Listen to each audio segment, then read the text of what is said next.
ibyaha byanjye Yesu yarabikoreye, watigeze gukora icyaha na kimwe.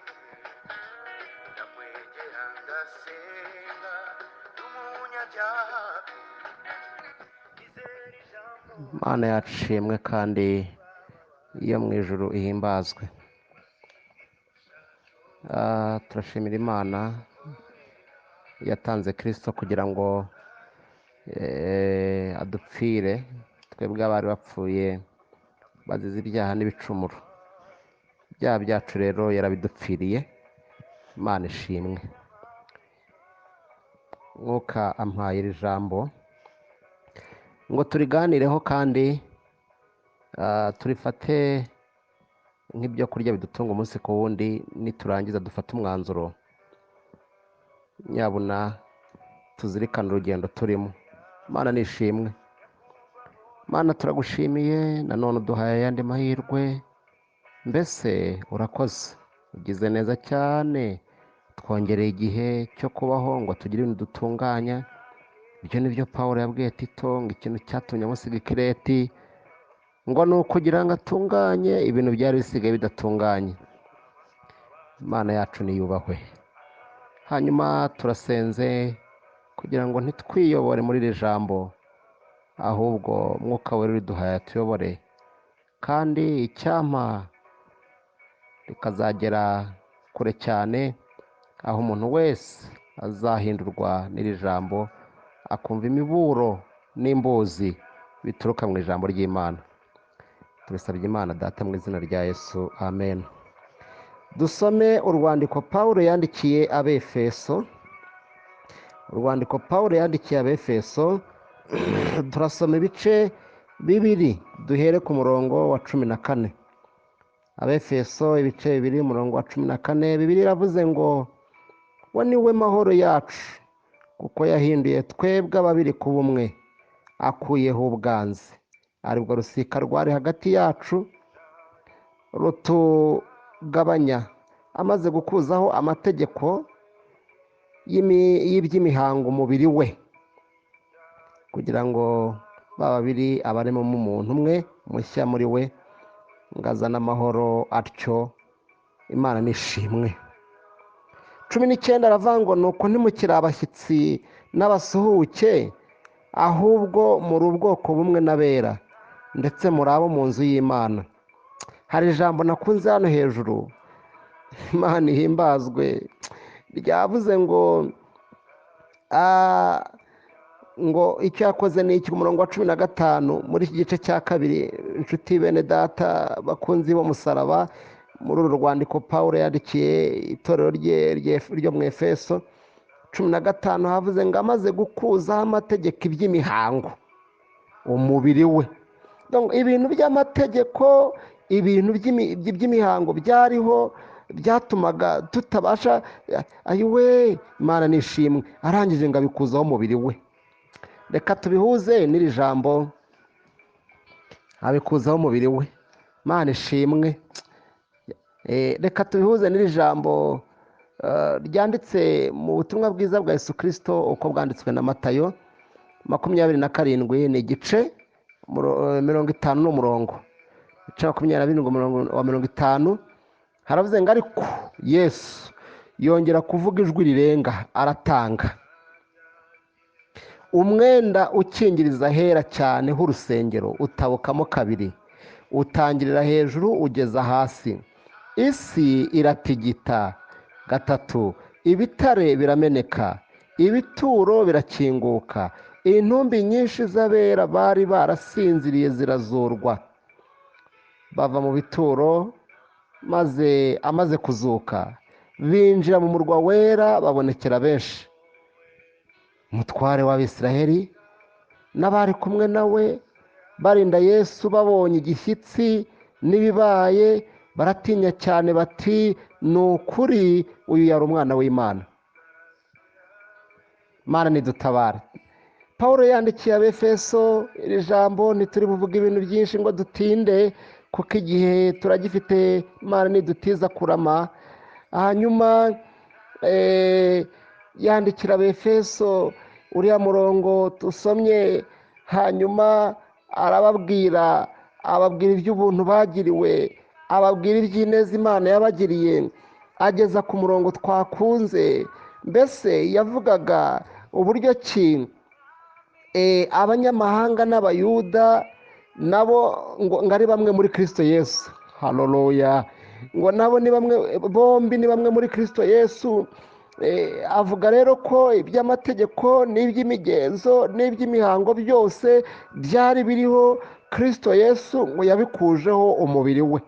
Ikintu gikomeye cyane, gufata itegeko ukarikuzaho umubiri, nta kindi ukugukuzaho, mbese ni ugucungura abanyamahanga. Mbese ni rwa rupfu rubi yapfuye ku musaraba. Mbese ni ukwemera kwitangira abantu.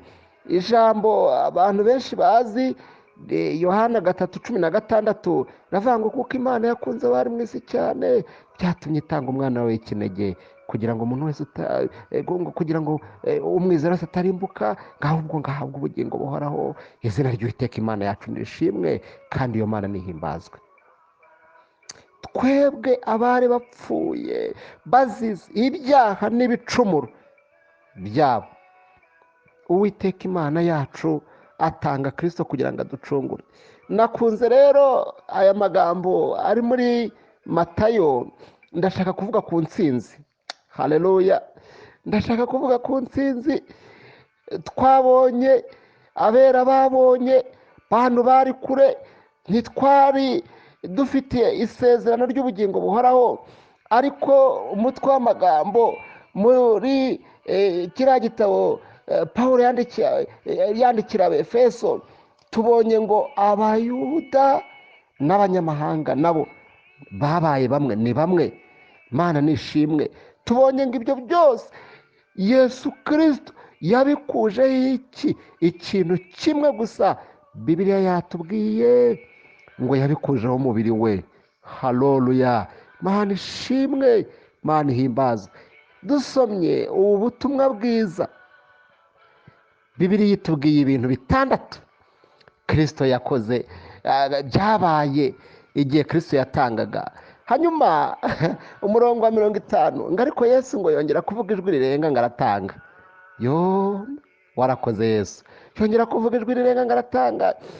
Bibiliya itubwiye ibintu 6 byabaye kugira ngo tubone iyi ntsinzi. Ni ibintu bidasanzwe. Ntihigeze kubaho umuntu n'umwe wapfuye hakaba ibitangaza nk'ibyabaye igihe Kristo yatangaga. Ntihigeze kubaho umuntu wakuwe mu mubiri ngo habe ibitangaza nk'ibi. Bene data, 6 bikurikira. Icya mbere, umwenda ukingiriza ahera cyane. Bibiliya yavuze ngo umwenda ukingiriza ahera cyane w'urusengero ngo utabukamo kabiri, ngo utangirira hejuru ugeza hasi. Haleluya! Ndafashwa cyane n'ijambo ry'Imana. Hanyuma iki ni igitangaza cya mbere. Ntihigeze kubaho umuntu wakurwa mu mubiri, mbese umuntu wapfa mu buryo ubwo ari bwo bwose ngo abantu babone umwenda runaka aho ariho hose. Ayiwe, ntibishoboka. Bibiliya itubwira ikintu cya kabiri, igitangaza cya kabiri mu bitangaza 6 byabaye Kristo igihe yaduhaga mbese uburenganzira bwo kwinjira, igihe yaduhaga uburenganzira bwo kuba abaragwa b'ubugingo. Igitangaza cya kabiri, isi iratigita. Mwenda ukingiriza ahera utabukamo kabiri, isi iratigita. Siratigita, abantu babona isi iratigise, abantu bibaza haba umushyitsi, haba umutingito, siratigita. 3, ibitare birameneka. Mana data wa twese, ibitare nabyo birameneka.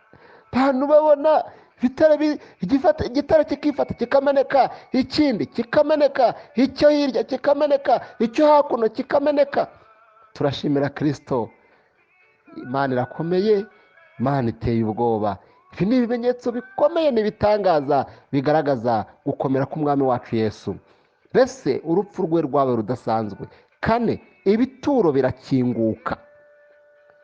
Ikintu cya 4, ibituro byarakingutse. Mana ihimbazwe.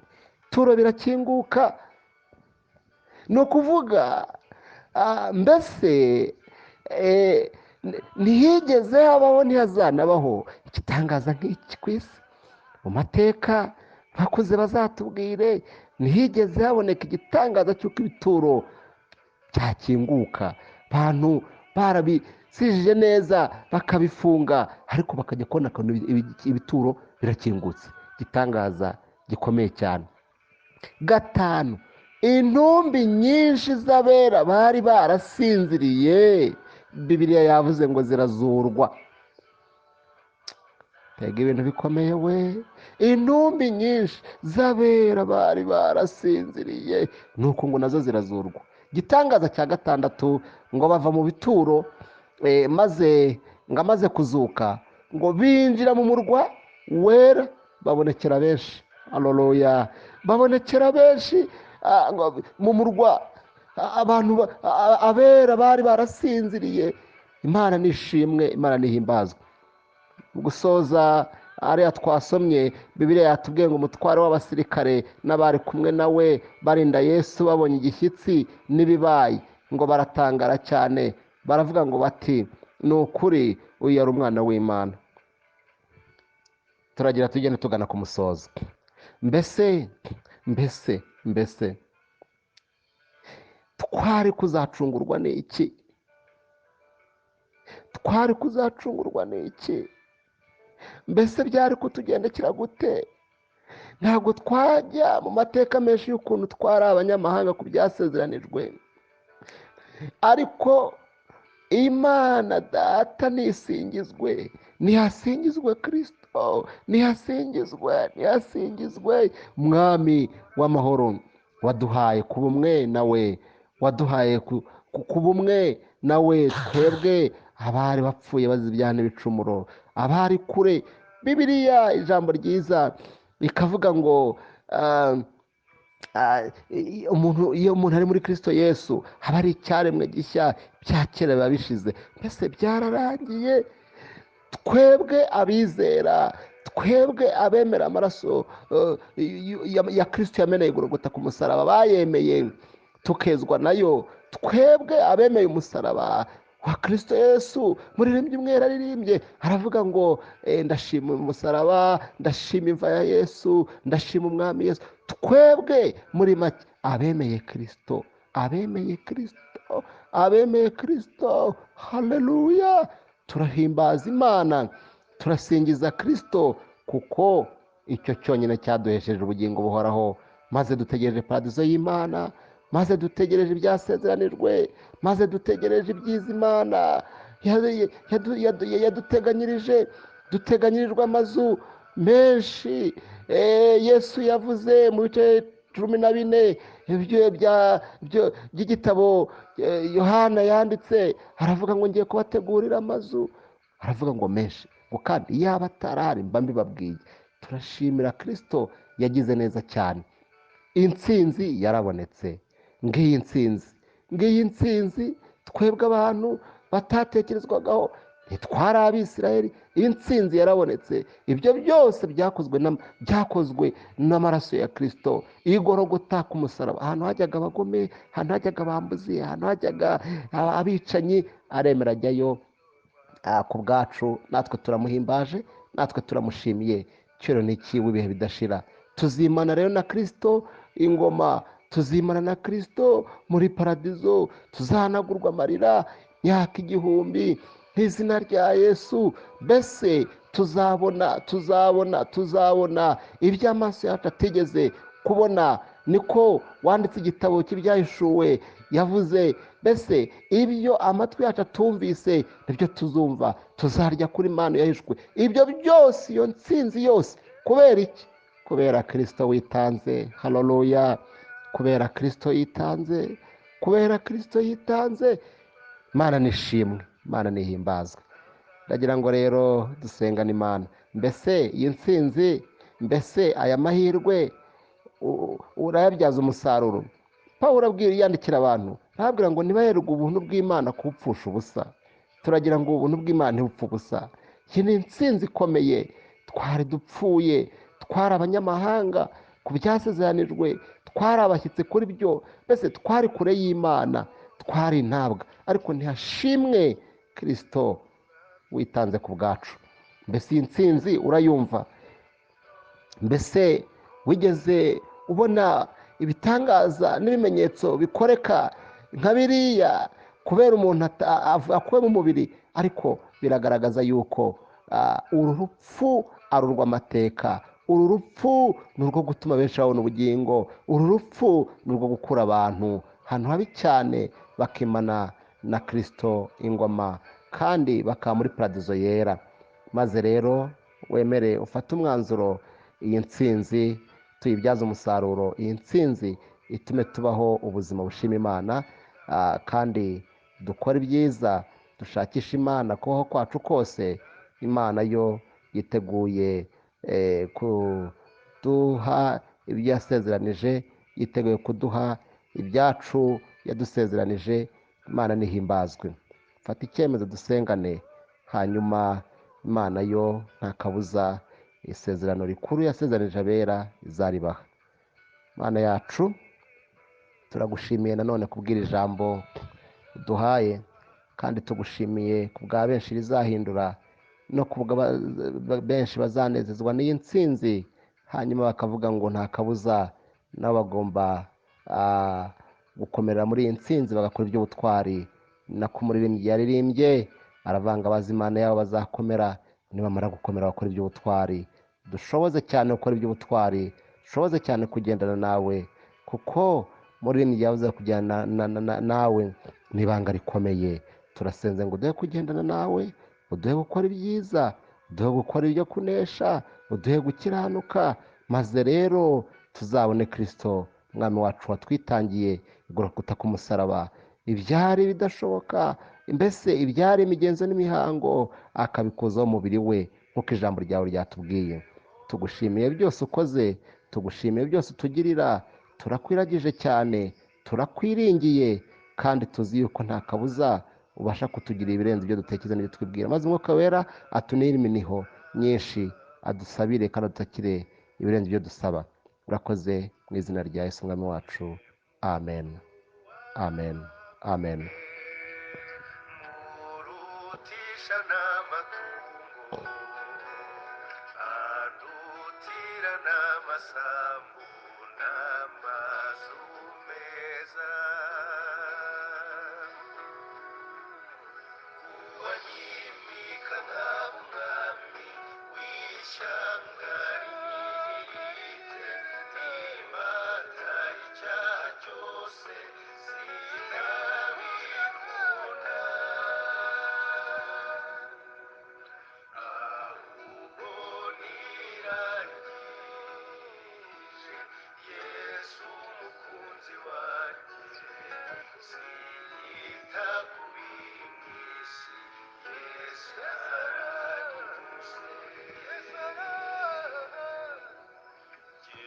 yemisemo Yesu mucunguzi wanjye unkunda, andutira no gushimwa n'ab'isi bose. Umva icyo nifuza, sinshaka kumenyekana,